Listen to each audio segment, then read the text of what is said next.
ce que Dieu dit s'accomplit.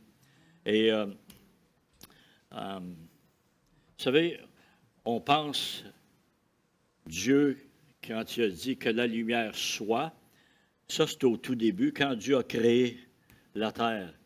Et, mais j'étais là, puis je pensais, hier, je suis allé à un service funéraire, on l'avait annoncé dimanche dernier, l'épouse de pasteur Michel Bisaillon, qui est le dirigeant au Québec pour les assemblées de Pentecôte.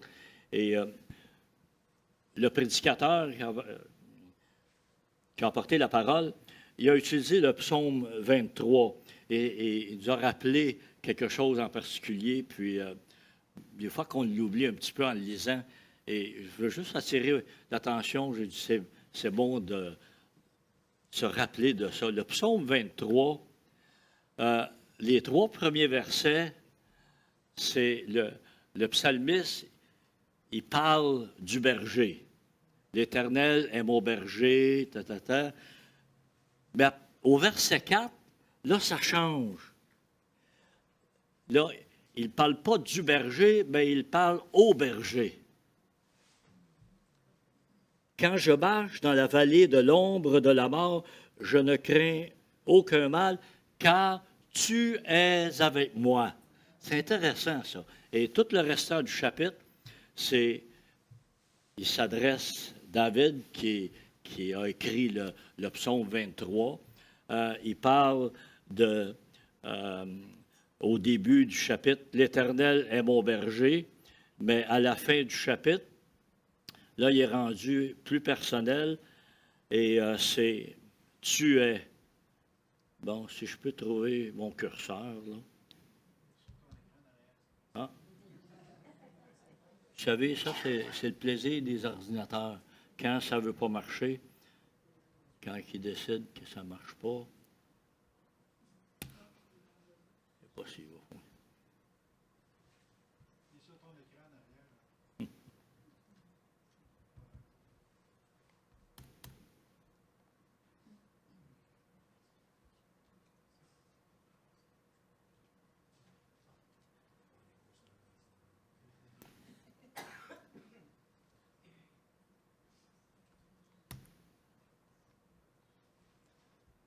Eh bien. Bon, on va laisser faire l'ordinateur un matin. Il a décidé qu'il y avait... Je vais y aller avec mon téléphone. Alors, on ne l'aura pas, malheureusement, là.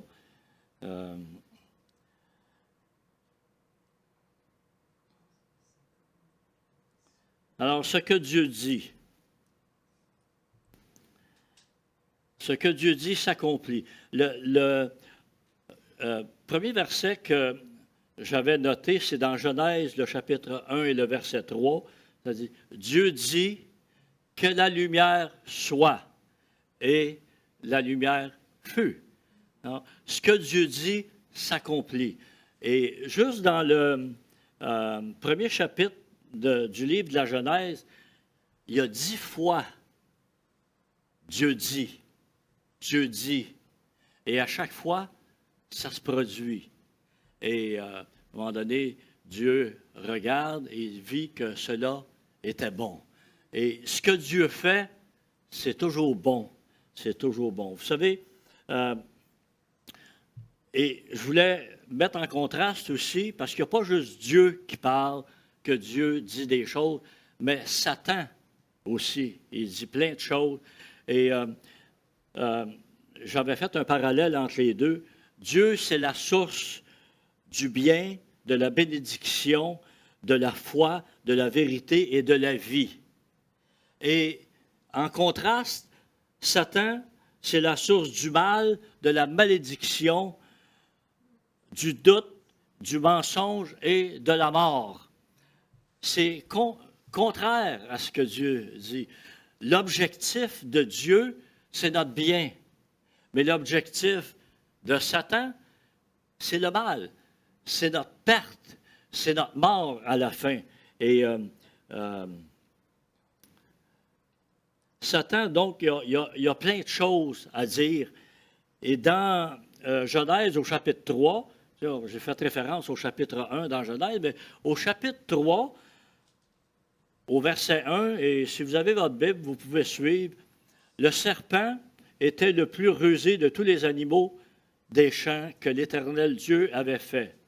Il dit à la femme, Dieu a-t-il réellement dit, vous ne mangerez pas de tous les arbres du jardin? La femme dit au serpent, nous mangeons du fruit des autres, des arbres du jardin, mais quant au fruit de l'arbre qui est au milieu du jardin, Dieu a dit, vous n'en mangerez pas et vous n'y toucherez pas, sinon vous mourrez. Alors le serpent dit, comme je disais, le serpent il en dit, ou Satan, parce que le serpent, il était animé par Satan, il dit à la femme, vous ne mourrez pas du tout. Vous ne mourrez pas du tout. J'ai pris en note Satan ou le diable. Le mot diable, ça veut dire, du grec, ça veut dire celui qui divise ou qui désunit ou encore trompeur, calomniateur. La racine du mot grec de diable, c'est ça. Alors, Satan, là, c'est un trompeur, c'est un calomniateur. Il cherche à faire quoi? À nous diviser, à nous désunir, tandis que Dieu veut qu'on soit un. Hein?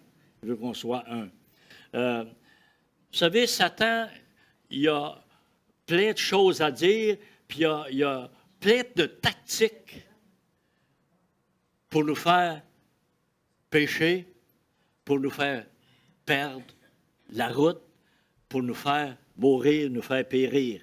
Et donc, il y a toutes sortes de choses, des fausses promesses, le plaisir, toutes sortes de convoitises qu'il peut y avoir. Il y a l'argent, il y a le sexe, il y a la popularité, etc. Et il se présente à l'être humain comme ça, il met ça dans ses pensées, puis finalement, l'homme, au lieu de chercher Dieu, il va chercher à se satisfaire soi-même par les suggestions de l'ennemi. Vous savez, le prince de ce monde, comme nous dit la parole de Dieu, c'est Satan. Dieu, c'est le roi. Sauf qu'actuellement, on est dans cette période, la Bible nous parle de dispensation, ou dans ce temps où c'est Satan qui domine, malheureusement. Oui, en dernier lieu, Dieu a toujours le dernier mot. Mais des fois, il retient son dernier mot, on dirait. Hein? Ça ne fait pas toujours notre affaire. Mais que voulez-vous? C'est comme ça, on doit vivre avec. Et toutes les oppositions, les attaques de l'ennemi, ça vient vers nous à cause de l'objectif de Satan de nous perdre. Dans l'Ancien Testament, le livre des rois, premier roi, le chapitre 22, le verset 22, on a une des tactiques de Satan, et c'est très intéressant. Probablement la tactique numéro 1, la méthode numéro 1 que le diable va se servir, et c'est le mensonge. Il va nous dire des choses. Vous savez, quand c'est adressé à Ève, avec Adam à ses côtés, n'oubliez pas qu'Adam, des fois, on est porté à blâmer la femme au début, Ève, mais Adam, il était à côté, là. Il était à côté, là. Puis, supposez que la femme, c'est le sexe faible, des fois qu'on disait, là, autrefois. Je pense qu'aujourd'hui, ça ne se dit plus tellement, ça. Hein? Ça ne se dit plus tellement. Surtout avec la mentalité qu'on a depuis déjà plusieurs années d'avoir l'égalité de la femme. Là. La femme, dans son vécu de nos jours, la femme est aussi puissante que l'homme. Elle a autant de force que l'homme. Mais Satan, quand il est venu à Ève, donc, Adam était à côté, puis plutôt que d'être venu à sa rescousse, dit, non, non, non, écoute-le pas, là, c'est un menteur. Il aurait dû, il savait, là, parce qu'il savait ce que Dieu avait dit. Il aurait dû dire à Ève, non, non, embarque pas là-dedans, là, tu sais. Mais il l'a laissé aller. La convoitise des yeux, puis l'orgueil de la vie, d'être comme Dieu, etc. C'est ça qu'on dit. Puis Satan avec le mensonge. Alors, Satan, il vient. Premièrement, le doute. Hein? Mais le doute, il est toujours suivi d'un mensonge la plupart du temps.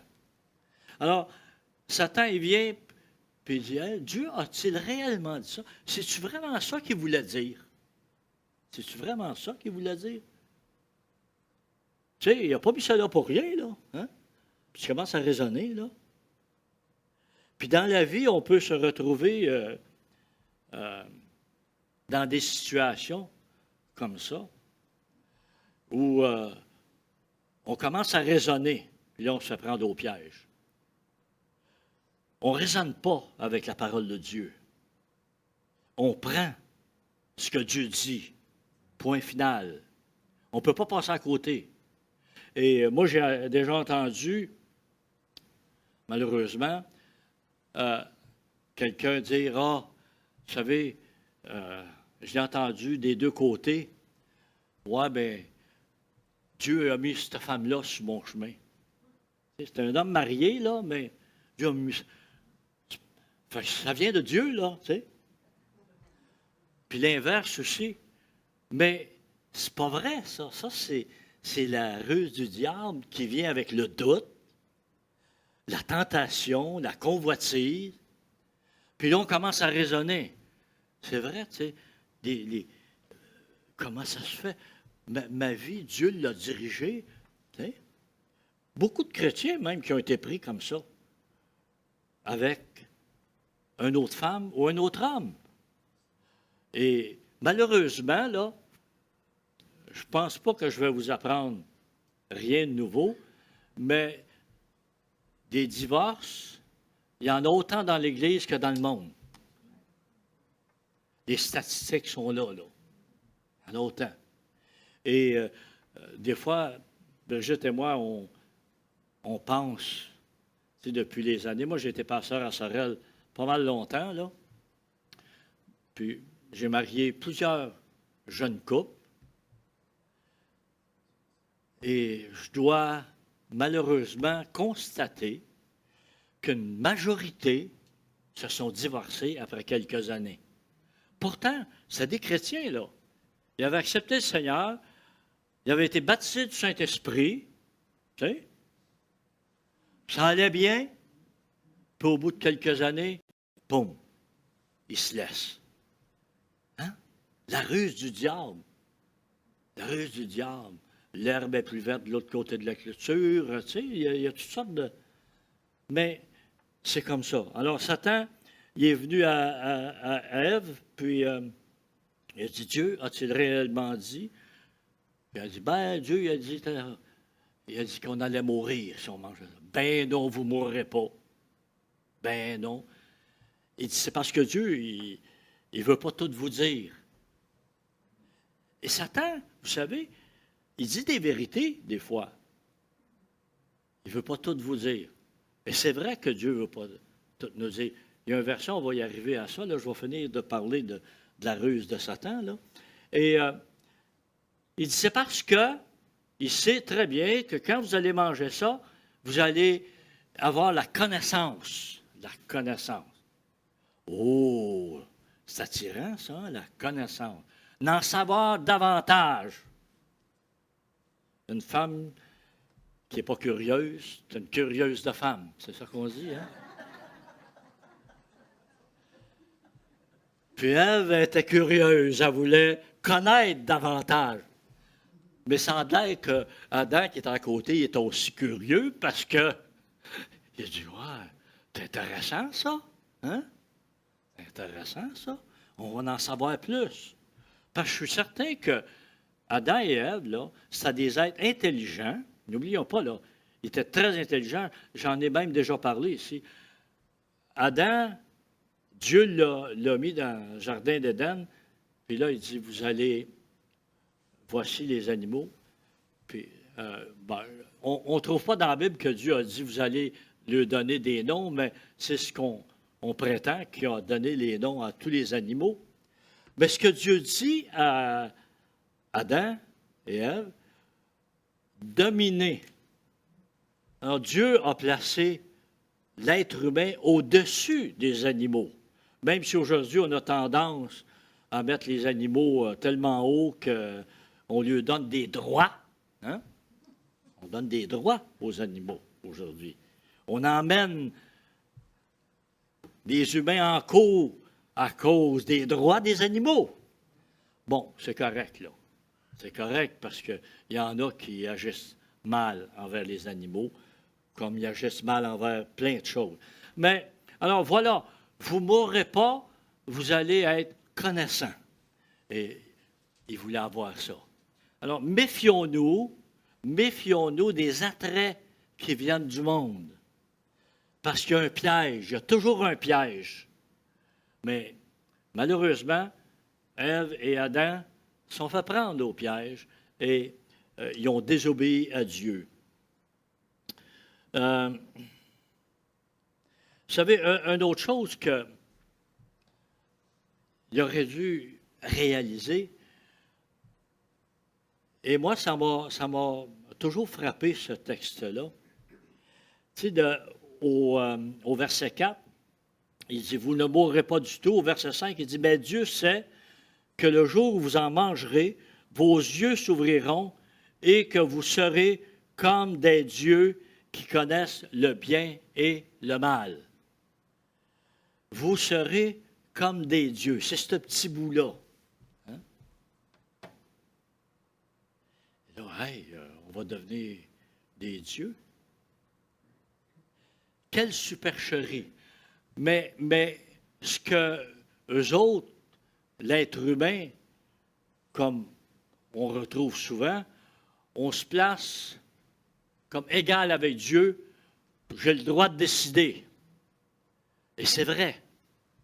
Sauf que si on utilise ce droit-là que Dieu nous a donné contre la volonté de Dieu, là, on est dans le trouble. On est dans le trouble sérieux. Mais ce que Adam et Ève auraient dû réaliser quand Satan a dit « Vous allez être comme des dieux ». Premièrement, il y en a juste un Dieu.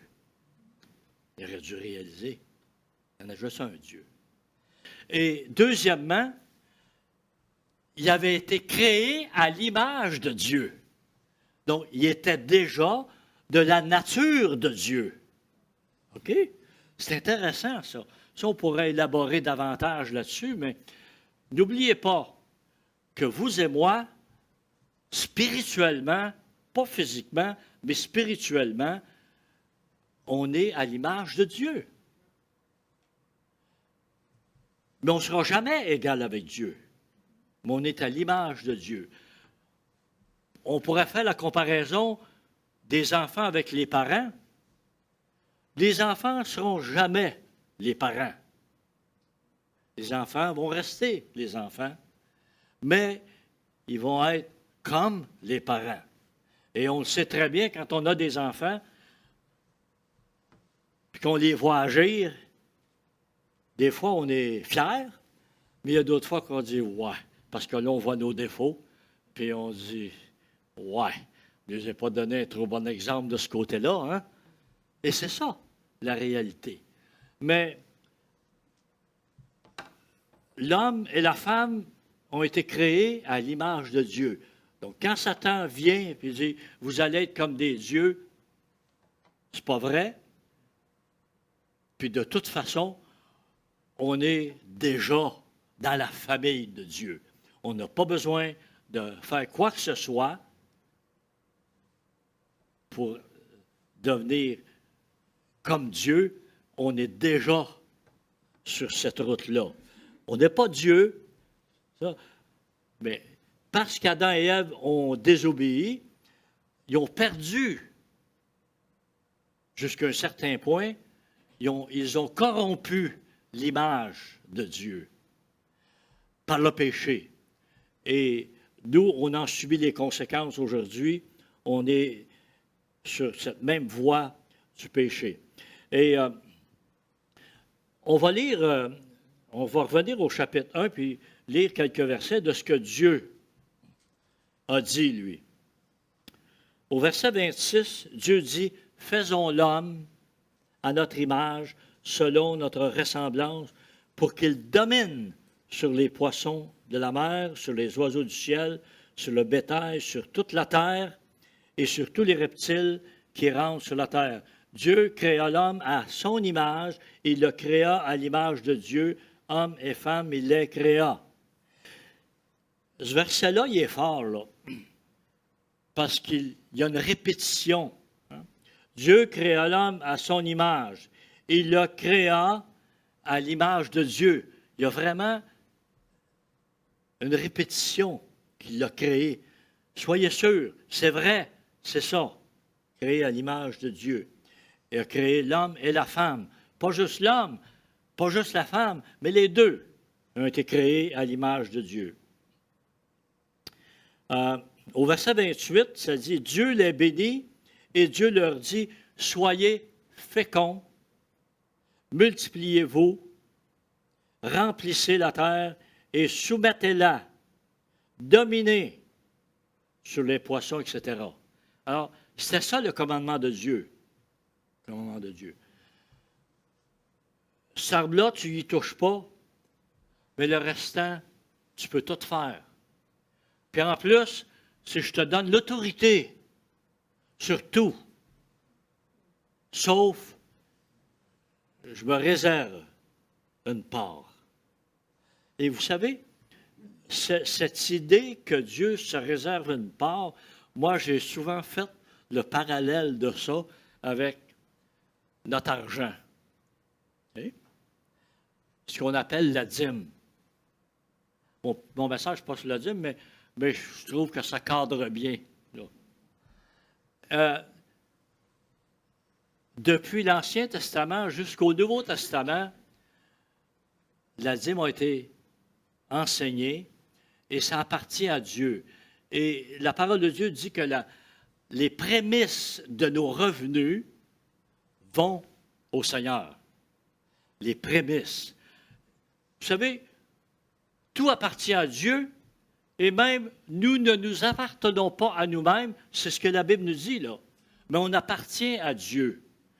Mais il nous demande juste un petit pourcentage dedans.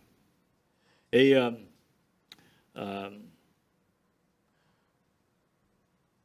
quand on met la parole de Dieu en pratique, ce n'est pas le fait qu'on se prive d'un 10% qu'on va être à court d'argent. Il y a beaucoup, moi, à travers les années, j'ai lu des témoignages des personnes qui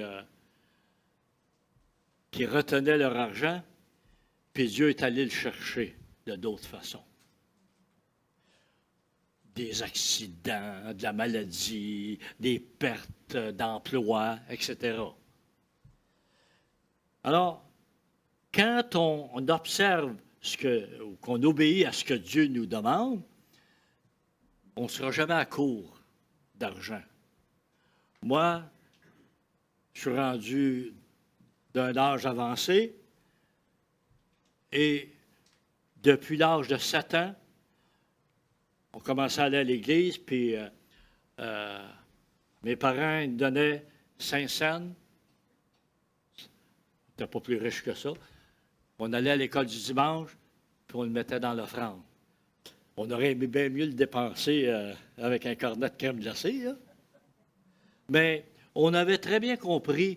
Vous savez, les enfants, là, quand ils sont jeunes, ça rentre vite, ça se comprend vite, puis on aime le Seigneur. Moi, j'ai connu le Seigneur, j'étais jeune, puis je respectais Dieu, puis j'avais un cœur pour obéir à Dieu. J'allais à l'école du dimanche, les leçons qui nous étaient enseignées dans l'Ancien Testament comme dans le Nouveau Testament, moi, j'ai gobé ça quand j'étais jeune. Ça a rempli ma tête et mon cœur. Et J'ai jamais, je me- jamais éloigné de ça. J'ai toujours observé cela. Jamais j'ai manqué de payer ma dîme. Et remarquez bien le mot que j'ai utilisé, payer ma dîme. Je n'ai pas donné. On ne donne pas, ça ne m'appartient pas. J'ai payé ce que je dois à Dieu, parce qu'on le doit à Dieu. Bon, je laisse ça là de côté. Ce n'est pas mon message. Ça. C'est plus fort que moi, il faut que j'en parle un petit peu. On n'en parle pas souvent. Hein? Et la chose qu'il faut réaliser, c'est que dans nos églises, on ne force personne à donner. On vous encourage parce que la Bible dit que c'est une bénédiction de donner. C'est une bénédiction de donner. Merci des fois quand on reçoit, là, mais la bénédiction, c'est quand on donne. Moi, j'aime bien mieux donner que recevoir. Ça me met mal à l'aise quand je reçois. Mais donner. Alors, donnez, puis vous allez. En tout cas, moi, je ne vous dirai pas, comme on a entendu beaucoup de prédicateurs américains dire investissez dans l'œuvre du Seigneur, puis il va vous rendre ça au centuple. Fausseté. Dieu n'a jamais promis de nous enrichir sur la terre. On est enrichi dans le ciel. Hein? Alors, je reviens ici. Donc, Dieu, Satan a dit des choses, mais Dieu, ce qu'il dit, c'est ça qui est important. C'est ça qui est important. Et vous savez, nous aussi, on a des choses à dire et ce sont des choses importantes qu'on a à dire qui viennent de la part de Dieu. Le message qu'on a à partager, il est important. Les choses qu'on a à dire sont importantes. De dire que Jésus est venu mourir sur la croix pour pardonner nos péchés, ça, c'est le message le plus important. Ce sont les paroles les plus importantes qui peuvent sortir de notre bouche. Transmettre ce message d'espérance, ce message d'amour, ce message de salut qui nous emmène dans la vie éternelle. Hein? Et Jésus disait, et s'il y en a un qui en a dit des choses, c'est Jésus. Et hier, mon message était pas mal prêt, mais là, j'ai commencé à penser, je vais aller regarder dans le Nouveau Testament, tu sais, les choses que Jésus a dit. Puis j'ai commencé, là, je regarde, je dis, wow, il y en a. Et j'ai dû voir, je vais les compter pour le fun. Puis ça, je sortais les versets. J'étais rendu en haut de 100, j'ai dit, bon, ben là, j'étais un petit peu découragé de compter, là, parce que ça ne finissait pas. Jésus dit, il dit. Et j'ai quand même noté certains versets que j'ai dit, bon, ben, je pense qu'il faut le dire un petit peu ce que Jésus a dit. C'est bien beau de dire Dieu a dit à Adam et Ève, ces choses-là, mais qu'est-ce que Jésus dit pour aujourd'hui en particulier? Alors, une des choses de base qui nous ramène pas mal au début de ce que Jésus a dit, Jean 8, 58, il dit, en vérité, je vous le dis, avant qu'Abraham fût, je suis. Ça, c'est une des déclarations les plus fortes que Jésus a dit. Hein? Je suis. Avant qu'Abraham fût, je suis. Il n'a pas dit j'étais, il dit je suis. Dieu, il est éternel, présent. Et d'autres versets, Jean 8, 34, encore une fois, Jésus répondit, en vérité, je vous le dis, quiconque commet le péché est esclave du péché. Et voilà ce qui fait qu'on a besoin de salut. On a besoin d'un sauveur, d'un Seigneur dans notre vie. Et si on vit dans le péché, qu'on n'accepte pas Jésus dans notre vie, et même qu'on prétend être chrétien, mais si on ne marche pas avec le Seigneur, si on ne l'accepte pas véritablement dans notre vie, marcher avec lui, quand on va comparaître devant lui, on va entendre ces paroles qui vont dire, je vous le dis, je ne vous connais pas. Ça, moi, je ne voudrais pas entendre ça. Je ne voudrais pas entendre ça. J'aime mieux entendre les paroles dire, tu as été fidèle en peu de choses, entre dans la joie de ton maître. Hein? Et Jean 17, Jésus le dit encore, en vérité, et c'est intéressant parce que c'est souvent, Jésus, quand il va dire quelque chose d'important, ça le précède avec en vérité. Je vous le dis,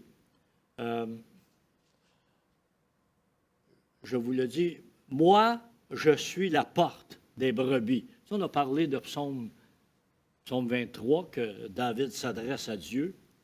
Jésus dit, c'est moi, le berger. Luc 13, 24, il dit, efforcez-vous d'entrer par la porte étroite, la porte des brebis. Ça, c'est toute une autre histoire, mais la porte des brebis, c'est une petite porte, là. Alors, il dit, efforcez-vous d'entrer par la porte étroite, car je vous le dis, beaucoup chercheront à entrer et n'en seront pas capables, parce qu'ils essayent de rentrer par ailleurs. Hein?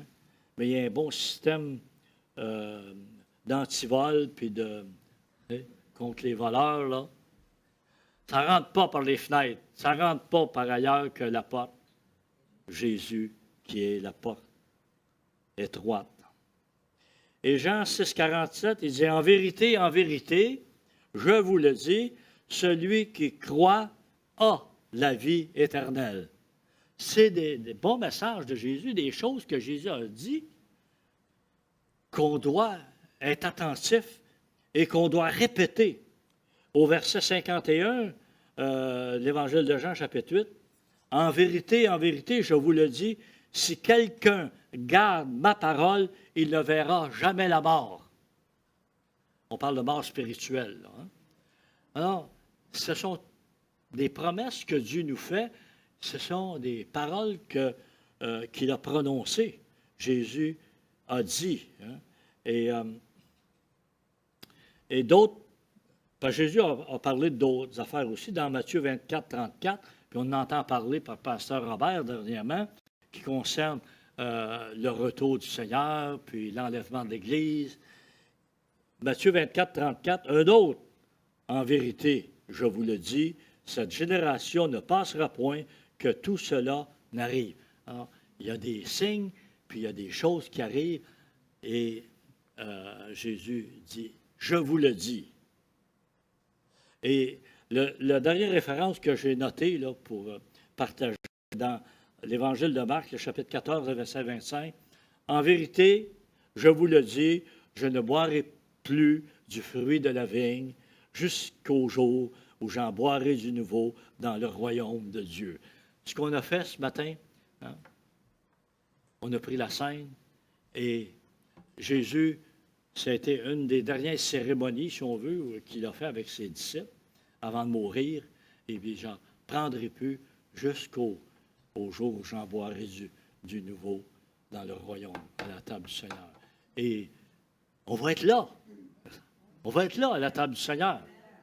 À condition, je vous le dis, si vous croyez, si vous acceptez Jésus, si vous, premièrement, reconnaissez que vous avez besoin de salut, que vous avez péché, puis vous avez besoin d'être pardonné, et que la seule façon d'être pardonné, c'est en confessant nos péchés au Seigneur Jésus, en demandant pardon, dit Seigneur, viens dans ma vie, pardonne mes péchés, lave-moi, purifie-moi par ton sang versé à la croix, je t'accepte comme Sauveur et Seigneur dans ma vie, Seigneur Jésus.